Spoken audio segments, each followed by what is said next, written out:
Un homme gifle sa femme au visage, tout ça parce qu'elle a oublié de le raser.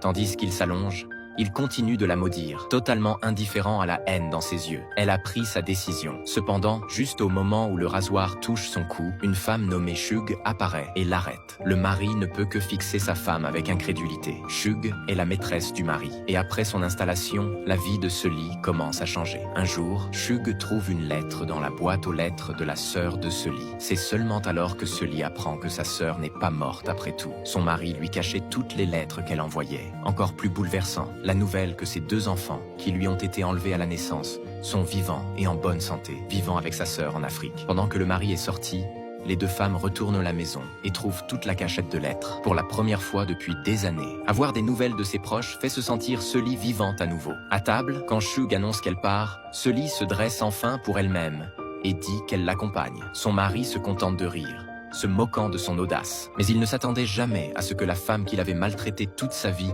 dise enfin le fond de sa pensée, l'accusant de toutes les choses terribles qu'il a faites. L'éclat de Sully allume un feu chez toutes les autres femmes à table. Une à une, elles se lèvent par solidarité, repoussant les hommes arrogants dans la pièce. Humilié et furieux, son mari commence à crier les choses les plus haineuses auxquelles il peut penser. Mais Sully lui dit calmement « Tant que tu ne me respecteras pas, tout ce à quoi tu penses va échouer. » Elle lui jette un sort et sort de cet enfer la tête haute. « Je suis pauvre, noire, je suis peut-être même laide, crie-t-elle. Mais mon Dieu, je suis là. »